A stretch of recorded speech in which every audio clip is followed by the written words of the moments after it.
Hakeem Jeffries walked into that studio ready to own the message.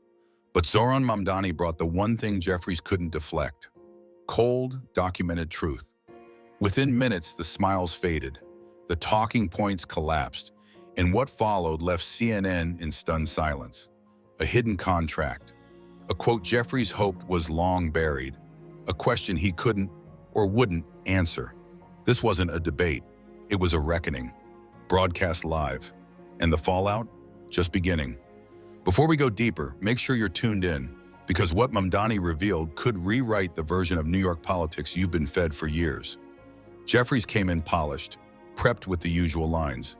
Tonight, his target was what he sneeringly called Mamdani's pipe dream socialism. He smirked, called it unrealistic, naive, a fantasy fit for campus pamphlets, not real policy.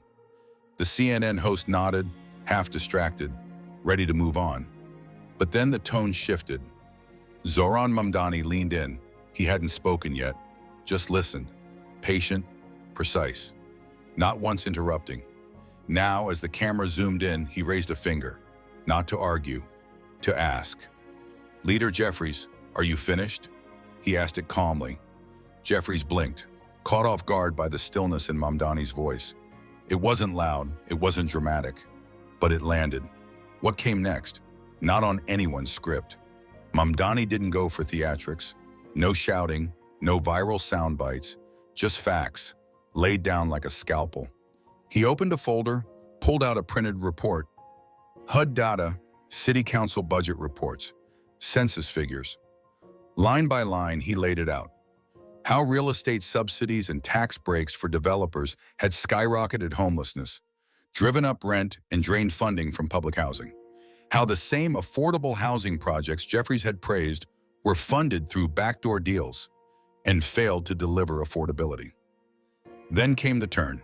Mamdani paused. He told a story, not about Washington, not about politics, about a mother in the Bronx who had written to his office. Her son had been sleeping on a relative's couch. Then came a housing initiative Mamdani had pushed in the state assembly, and suddenly they had a stable unit again. Not perfect, but safe, a place to breathe. It wasn't just policy, she wrote. It was air. The studio went still. Even the CNN moderator trying to move on stumbled. "Leader Jeffries, your response?" Jeffries opened his mouth, closed it.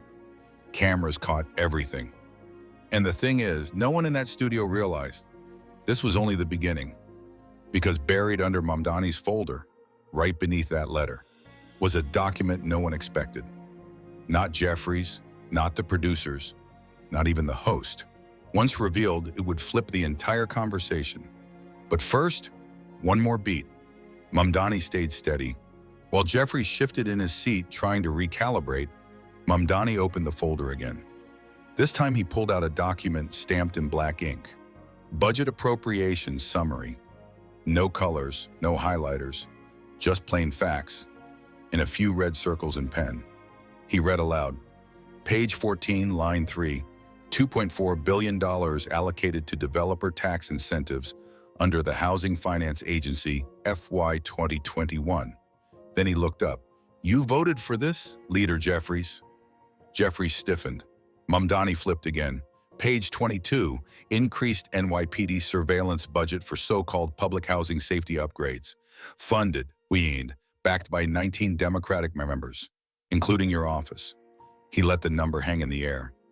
"You speak of justice," Mamdani said, "but you voted for the very tools used to criminalize the communities you claim to uplift." And there it was, the contradiction. Not from activist blogs or protest signs. From Jeffries' own record. He paused, let the number settle. 19. Jeffries tried to cut in, but Mamdani held firm. "You've called increased policing of public housing a violation of civil rights," he said evenly. "You've condemned surveillance as racist and unjust, but you voted to fund the very systems that enforce it." There it was, the contradiction. Not from Twitter threads, not from protest chants, from Jeffries' own record, in budget markups and vote tallies. CNN's cameras flicked between their faces, one composed, one blinking rapidly. The moderator tried again. "Leader Jeffries, would you like to respond?" Jeffries finally spoke, but his voice was rushed, unfocused.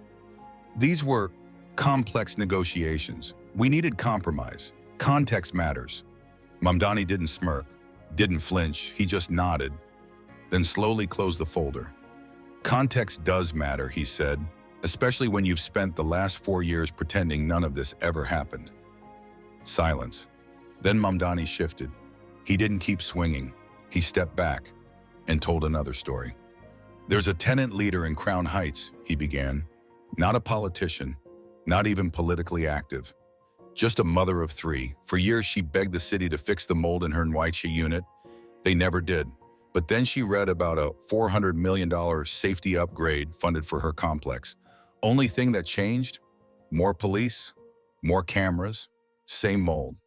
He paused. "She's not a Democrat, not a Republican. She's tired. And tired," he repeated, "is what most New Yorkers are. Tired of the noise, tired of the spin, tired of people in suits rewriting history just to make it through the next soundbite." The room changed. This wasn't a debate anymore. It was an exposure. And the real blow hadn't landed yet, because at the bottom of Mamdani's stack, one document remained untouched. Not a story, not a stat, a contract. Signed, funded, quietly approved. And once that hit the table, everything Jeffries had just said would unravel. But not yet, because before Zohran Mamdani dropped that final paper, he had one more move. Something Jeffries never saw coming. He made it personal.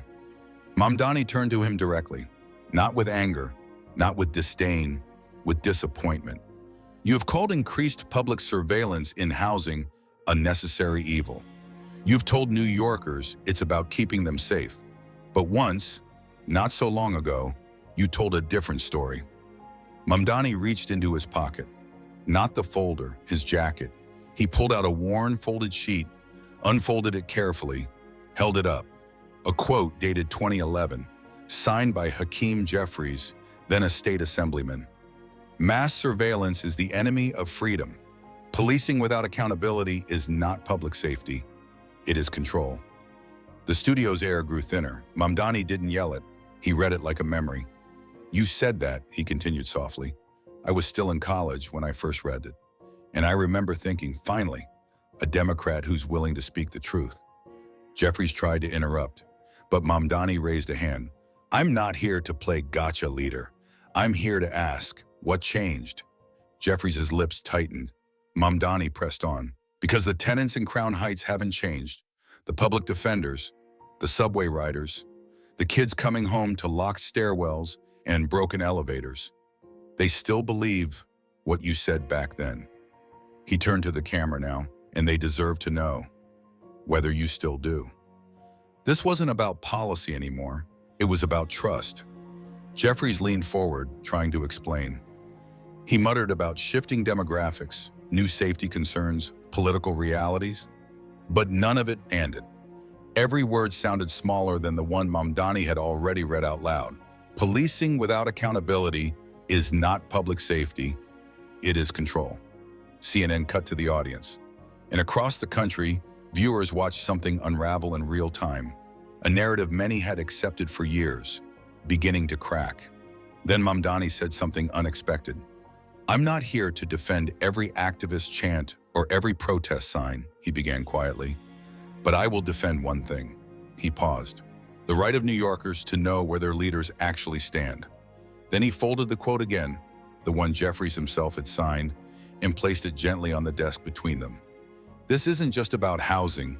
It's about whether your words still mean anything once you get power." And that's when it hit Jeffries. This wasn't a debate. It was a mirror, one that wouldn't go away, and Mamdani wasn't done, because now it was time to show them the contract. The one that proved just how far Jeffries was willing to go when no one was watching. He reached down and pulled out one last file, not thick, just a few stapled pages. No redactions, no legalese, just plain, unmistakable truth. He held it up. "This," he said, "is the contract Leader Jeffries personally authorized." Jeffries shifted again, but said nothing. Mamdani continued, This document approved the reallocation of emergency shelter funds, originally set aside for unhoused seniors and low-income families, to subsidize private shelter operators running for-profit transitional housing, the same firms that donated thousands to your PAC. A low murmur swept across the studio. And this wasn't a trial program, Mamdani added. It was permanent, buried deep inside a larger housing bill passed with barely a floor debate. Then he read aloud the line that froze the room. Section 2.83, emergency housing allotments may be used for third-party vendor reimbursement, regardless of prior public contract vetting or tenant placement outcomes. He looked up. Leader Jeffries, do you know how many families were denied public housing support in Brooklyn that year? Jeffries stayed silent. Over 600, Mamdani said. No anger in his voice, no volume. He just let the number land. You made a choice, and you made it quietly. No press conference, no explanation to the seniors forced into unsafe units. You just buried it and moved on. The moderator finally stepped in. Leader Jeffries, would you like to respond? He did, but the words came slow, unsteady. That provision was part of a broader compromise. We were navigating multiple emergencies. There were no perfect solutions. Mamdani nodded slowly. There never are, he said, but leadership means choosing hard truths over convenient lies. He laid the document flat on the desk between them. New Yorkers asking for dignity aren't extremists. They just want to know their leaders are putting them first. For almost 2 minutes, the audience sat silent. Then came the reaction, a ripple of stunned faces, murmured gasps, and slow, uncertain applause. Behind the cameras, producers scrambled. The segment had gone off script. This wasn't supposed to happen. And yet, it was just beginning. Because now the conversation was shifting. It wasn't just about what Jeffries had done, it was about why. And Mamdani was about to ask the question Jeffries never wanted to face, not in front of CNN's cameras. He sat still for a moment. Everything was already on the table. The quotes, the numbers, the contract. Now he didn't need documents, he needed clarity. Leader Jeffries, Mamdani said softly, can I ask you something? The room leaned in. Do you believe public resources should go to the public first? Jeffries blinked. What? What kind of question is that? A simple one, Mamdani replied, because every decision we've talked about tonight, every funding shift, every housing vote, every dollar redirected, comes down to that. He repeated it. Do you believe public money should serve the public first? Jeffrey sat back. I believe in equity. I believe in compassion. I believe in solutions that serve everyone. Mamdani didn't interrupt. He just waited. I believe we can walk and chew gum, Jeffrey said. We can help people in crisis and still invest in our own communities. Mamdani didn't interrupt. He nodded, waited, then quietly, he answered for him. But when it came time to choose between funding senior housing and cutting a check to a private shelter contractor, you chose the latter. When it came time to expand rent relief or renew subsidies for luxury developers, you chose the latter. When it came time to protect public housing or let real estate lobbyists write the next zoning law, again, you chose the latter. The silence in the studio wasn't awkward. It was heavy. You don't have to say it, Leader Mamdani added, because your record already did. Jeffries tried to respond. That's not fair. These issues are complicated. And yet the consequences aren't, Mamdani shot back. They're real. They show up in eviction notices, in mold on the walls, in classrooms with no AC and shelters with no staff, in neighborhoods that get priced out, policed up, and sold off. The CNN moderator glanced down at their cards. Every planned question was now irrelevant. Mamdani leaned forward, speaking not to Jeffries, but directly to viewers at home. This isn't about hate, it's about priorities. It's about leaders who forgot who they work for. Then softer, often, I believe the public should come first, always has, always will. No political fad, no campaign donor, no media framing will ever change that. Jeffrey said nothing, because there was no comeback. The question had landed, and the silence after it said more than anything else that night. But Mamdani wasn't done, not yet, because next he brought it full circle with a story, a final one, and this one was personal. He folded his hands. I wasn't born into politics, he said. Didn't grow up with donors or consultants or speechwriters. I grew up in Queens, in a rent-stabilized apartment where my mom worked in housing court helping tenants, and my dad drove a yellow cab. He looked over at Jeffries. A neighborhood folks like you visit every few years, right before an election. Jeffries shifted, said nothing. My parents weren't policy advisors. They were immigrants, artists, workers. My neighbors weren't talking about zoning boards or tax abatements. They were trying to figure out how to pay rent and keep the lights on. He paused, let the moment breathe. And the politicians? They talked about justice, about reform, about investment. But they never talked about us. They never came when the grocery store closed, never called when the heat shut off, never showed up when the rent strike began. Mamdani turned away from the stage now and looked to the camera, to the people watching. I remember sitting at our kitchen table with my mother, watching the evening news, watching men like Leader Jeffries give speeches about fairness and progress, while the people I loved were drowning. He looked down just for a second, then back up. So no, I didn't come here to score points. I came here because I remember what it's like to feel invisible, to wonder if anyone in Albany or DC gives a damn whether your kid's school has heat or your building has hot water. He leaned in again, and I know millions of people feel that way tonight. Then he turned slowly back toward Jeffries. You sit there like this is a contest of slogans, but for people back home, it's not rhetoric, it's survival. He let that sit, just long enough. When you voted to divert those funds, when you dismissed tenant protections as a fantasy, when you stood at podiums claiming to fight for working people, you weren't just wrong, Leader Jeffries. You were dishonest. Mamdani's voice didn't rise, but his next words cut through the studio like a cold wind. And the worst part, you did it with a smile. Jeffries opened his mouth, but Mamdani raised a hand. I'm not asking for an apology. I'm asking you to stop pretending. The room fell still again, because now this wasn't a clash between two men. It was a reckoning between two New Yorks, one remembered, one forgotten. And Mamdani still had one move left, something bigger than stats, louder than applause.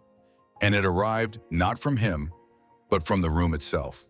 It started as a whisper, a nod from the back row, a quiet, he's right, from someone near the aisle. Then came the applause, not loud, not choreographed, just honest and growing. The CNN moderator glanced nervously off camera. Producers behind the glass scrambled to get control back. This was supposed to be Jeffries' stage. Safe, scripted, predictable, but something had cracked.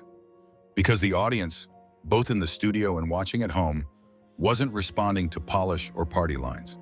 They were responding to something they hadn't heard in a long time. Truth. Mamdani didn't gloat, didn't raise a fist. He just sat quietly, letting the moment breathe. Then, from the third row, an older woman with silver hair stood up. No chanting, no sign, just two words. Thank you. She sat back down. The cameras caught it. The internet lit up. Clips began circulating before the broadcast had even wrapped. Mamdani flattens Jeffries on housing. Truth versus spin, what New York just saw. A voice from Queens speaks for the city. But inside the studio, the moment was still in motion. Jeffries shifted again, tried to rally, talked about bipartisanship, about complexity, about his years of experience. But none of it landed. The room had already moved on. The moderator leaned forward. Assemblyman Mamdani, final thought? No hesitation. I think New Yorkers are tired of being told they're the problem, that their rent struggles are exaggerated, that their fears about being displaced, silenced, or erased are somehow outdated. He paused. They're not wrong, they're just unheard. And then something rare happened. Even a few CNN staffers off camera clapped, quietly. This wasn't just a political moment, it was a shift, a small tear in the fabric of media control, of campaign choreography, of the tired, recycled scripts. Because tonight, Someone had cut through. But it wasn't over. As Mamdani stepped off the stage, a reporter caught him at the edge of the lights. "Assemblyman," she asked, "what made you go so hard tonight?" He smiled, just for a second, and gave the answer that would go viral by morning. "Because housing justice can't wait, and I'm done waiting for permission." That was it, one sentence, but it spread like wildfire. By midnight, it was clipped, posted, quoted across every platform. "Done waiting for permission," a phrase that landed like a drumbeat in neighborhood group chats, tenant union feeds, WhatsApp chains, and morning headlines. Jeffries left the studio quickly, surrounded by aides. No spin session, no press walk, just silence. But Mamdani? He stayed, shaking hands, listening to people, thanking those who stopped him just to say, "You said what we've all been thinking." She looked him in the eye. "Why tonight, Assemblyman? Why go this hard?" Mamdani didn't hesitate. "Because the truth doesn't wait for the right moment," he said, "and I'm done waiting for permission." That was it, one line, no performance, no spin, but by midnight it was everywhere. Done waiting for permission. The clip hit Twitter first, then TikTok, then YouTube. Then it was on news tickers, MSNBC, local New York radio. Pundits scrambled to decide, was this a calculated pivot or a principled stand? But to the people watching from home, it didn't matter because it felt real, because it was. Back in Queens, it spread fast. Barbershops, WhatsApp groups, tenant meetings, high school group chats. Radio hosts replayed the quote 3 times in one segment, and then the Facebook post started. One stood out, "I didn't vote for Mamdani. Hell, I didn't even know who he was before tonight. But tonight, he spoke for me." That wasn't strategy. That was resonance. Mamdani didn't go backstage for selfies or celebrations. He didn't head to a green room. He walked outside, no tie, no entourage, no script. Just a man who had finally said what had been building for years. A staffer caught up with him, holding a phone. "Zohran, the speaker's office is calling." "They can wait," he replied. "Tonight isn't about politics." He looked up at the New York sky and finally breathed, because tonight wasn't about winning. It was about clarity. And the weight of what had just happened was only starting to settle. The real shock wasn't that Jeffries had been challenged. It was that, for once, someone had done it without shouting, without backing down, and without losing the people. But there was one thread left hanging. One final truth Mamdani hadn't spoken out loud. Not yet, because buried deep in that folder he handed to the CNN producers, the one with no redactions, no exclusions, was a detail no one had noticed. Not until one staffer on the New York City Council, reviewing the documents late at night, spotted it. It wasn't a headline, not a quote. It was Appendix D, a single paragraph near the end of the shelter budget agreement. Recipient services to be facilitated through the Metropolitan Community Initiative Network, MCIN, contractor of record. The analyst almost skipped Ahmed, but the name MCN rang a bell. She searched. Once, then again. Then she cross-referenced city campaign disclosures, and her stomach dropped. MCIN wasn't just another nonprofit. It had received over $47 million in city-directed emergency shelter funds in the past 6 years, almost all under initiatives Jeffries had supported and helped fast-track. And despite multiple internal audits showing mismanagement, missing reports, and labor violations, the funds kept flowing. Even worse, the chair of MCIN's board, married to a top-tier donor in Jeffries' political operation, one of the hosts of his annual Brooklyn fundraiser. It was all there, in black and white, signed, renewed, funded. And Mamdani had handed the entire contract to CNN before the show began. No one caught it that night. Not the host, not the producers, not even Jeffries. But now it was out. The first story dropped quietly on a watchdog newsletter, then a regional paper, then it hit the wire. National. Jeffries tied to nonprofit under scrutiny for shelter mismanagement. By morning, the New York Post ran it on the front page. Jeffries' shelter scandal. Mamdani hadn't said a word about it on stage. He didn't have to. He brought the truth and let it speak for itself. He didn't need to speak. He let the truth do its work in silence, while Jeffries' team scrambled to respond, issuing statements about due process and baseless accusations. The damage was already spreading.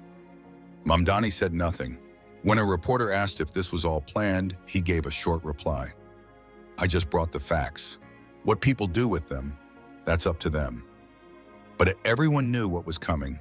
Investigations, hearings, a long, messy spotlight, and maybe something more. Because if the public kept digging, this might not end with embarrassment, it might end with resignation. But before that happened, Mamdani had one final message for New Yorkers, and he was saving it for a stage much bigger than a CNN studio. 3 days later, Zohran Mamdani stepped onto a new stage. Not a studio this time, a community center in Queens. No flashy cameras, just local crews and citizen live streams. Folding chairs, blue-collar hands, coffee cups, and worn sneakers. Real people. Word had spread. By the time Mamdani took the mic, the room was packed, wall to wall. He didn't open with policy. He didn't mention Jeffries at first. He began with a pause. Then, every once in a while, a moment happens that rips the mask off the whole thing. The room went still. What you all saw on that stage, it wasn't about Hakeem Jeffries. It wasn't about me. It was about what happens when power forgets who it serves. He let that hang, and maybe for once, truth spoke louder than spin. A woman near the front wiped her eyes. A man in work boots nodded slowly. "But I'm not here to take a victory lap," Mamdani continued. "I'm here to ask you, what do we do now?" He stepped forward. Because that contractor deal, that wasn't an accident. That was a system. One that feeds itself while calling you selfish for asking where your tax dollars go. Scattered applause. They call it compassion. They call it progress. But ask yourself, why does it always end with you paying more, waiting longer, and getting less? Now the room was locked in. They say New York can't afford to put New Yorkers first, but they never say that when it's time to send billions overseas or build shelters for people who just showed up yesterday. He stopped for a moment, then leaned in. They forgot who they work for. But we didn't. The crowd erupted, not in outrage, but in clarity. This wasn't about one debate anymore. It was about a line in the sand, and Mamdani knew it. We need leaders who tell the truth, even when it's not convenient, even when it costs them, even when the media is waiting to tear them apart for it. He looked around the room. I don't care if you're Democrat, Republican, or fed up with both. If you're tired of being lied to, then it's time. He held up the same folded quote he'd read on air days earlier. Mass surveillance is the enemy of freedom. Policing without accountability is control. Then he added his own, and silence in the face of truth is betrayal. The town hall gave him a standing ovation. Outside, the press waited with fresh questions. But Mamdani didn't stop. He shook hands. He listened to stories. He promised to take them back to Albany. Because this wasn't a media win. It was the start of a movement. And somewhere in a Capitol Hill office, Hakeem Jeffries finally understood. He hadn't just lost a debate.